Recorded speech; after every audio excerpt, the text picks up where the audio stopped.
नमस्कार, मेरा नाम है मिथिलेश गुप्ता और आप देख रहे हैं न्यूज 18 का डिजिटल प्लेटफॉर्म। राजा रघुवंशी हत्याकांड में एक बड़ा अपडेट है।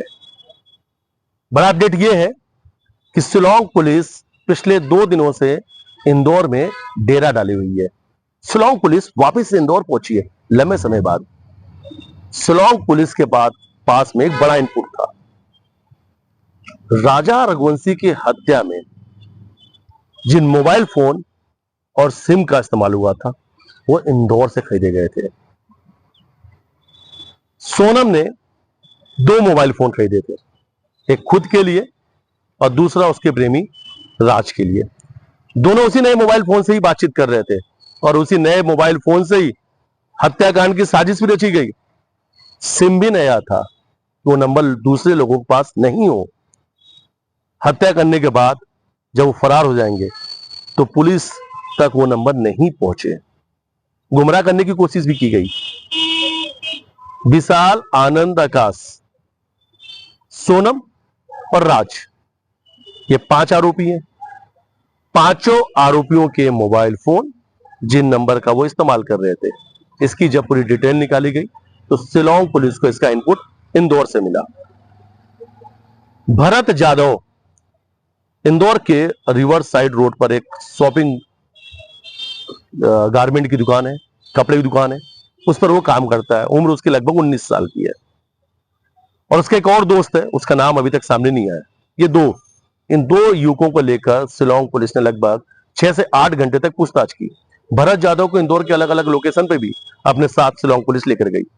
अब भरत जाधव का कनेक्शन क्या है इस पूरे हत्याकांड में, ये समझ लेते हैं। भरत जाधव विशाल, आनंद और आकाश का दोस्त है। हत्या के पहले और हत्या के बाद कई बार इनके बीच बातचीत हुई थी। शिलांग पुलिस ने जो सीडीआर निकाला था उसमें ये डिटेल सामने आई थी। एक ऐसा और नंबर आया था जो इंदौर का है, जिसमें लगातार इनकी बातचीत चल रही थी। और भरत के एक और दोस्त है जिससे पूछताछ की गई, उसकी भी इन लोगों से लगातार बातचीत चल रही थी। क्या राजा रघुवंशी हत्याकांड में इनकी भी भूमिका है? इसी बिंदु को लेकर, इसी पॉइंट को लेकर जांच के लिए शिलांग पुलिस इंदौर पहुंची। सबसे पहले इन्हें हिरासत में लिया गया। लगभग 6 घंटे तक पूछताछ के बाद दोनों युवकों को छोड़ दिया गया। पूछताछ में पूछा गया, बातचीत हुई कि लगातार बातचीत क्यों हो रही थी। बातचीत होने की वजह स्पष्ट हुआ कि ये उसी नंदबाग कॉलोनी के उसी गली में भरत जाधव रहता है जिसमें विशाल, आनंद, आकाश, राजा की हत्या करने वाले तीनों आरोपी जिस गली में रहते थे उसी गली में उसका भी मकान है। ये आपस के दोस्त है। दूसरी तरफ इंदौर के स्थानीय क्राइम ब्रांच के अधिकारी और जवानों के साथ मोबाइल व्यापारियों से भी पूछताछ चली। 3 मोबाइल व्यापारियों को इंदौर के क्राइम ब्रांच थाने बुलाया गया। कई घंटों तक पूछताछ हुई, खासतौर पर मोबाइल कब बेचा गया, मोबाइल किसके नाम पर मोबाइल है, पेमेंट कैसे हुआ, सिम, जो फर्जी सिम की बात आई सामने, वो फर्जी सिम किसने बेची थी, इन सब चीजों को भी लेकर पूछताछ हुई। यह माना जा रहा है कि इस हत्याकांड में अब और भी आरोपी बनाए जा सकते हैं। शिलांग पुलिस के पास बड़ा इनपुट है।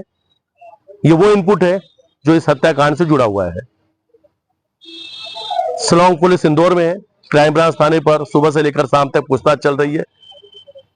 सोनम और गोविंद, इनका 20 तारीख को, 20 अगस्त को इनका जन्मदिन भी था, भाई बहन दोनों का। और जन्मदिन के दिन ही, सोनम के बर्थडे के दिन ही इंदौर में सोनम के ही पति की हत्या की जांच भी चल रही। सोनम ने अपनी पति की हत्या करवा दी और हत्याकांड में शामिल मोबाइल और सिम, इसको लेकर जांच तेज कर दी गई है, जांच शुरू कर दी गई है। ऐसा यह भी माना जा रहा है कि लगभग राजा रघुवंशी हत्याकांड की जांच जो है वो पूरी हो चुकी है। 1 सितंबर को शिलांग पुलिस चालान पेश कर सकती है। माना जा रहा है कि अब 1 सितंबर तक ये चालान जो है वो पेश हो जाएगा। आरोपी सलाखों के पीछे हैं और दूसरी तरफ इंदौर में भी इस वक्त बड़ी जांच चल रही है। शिलांग पुलिस लंबे अरसे के बाद एक बार फिर से इंदौर पहुंची है। मंगलवार देर रात शिलोंग पुलिस इंदौर पहुंची और मंगलवार देर रात के बाद से बड़ी जांच शुरू कर दी गई है। फिलहाल पिछले 2 दिनों से शिलोंग पुलिस ने इंदौर में डेरा डाल रखा है। कुछ नए बड़े अपडेट के साथ मैं फिर आपके सामने आऊंगा। राजा रघुवंशी हत्याकांड से जुड़े हुए कुछ नए अपडेट आप तक पहुंचाएंगे।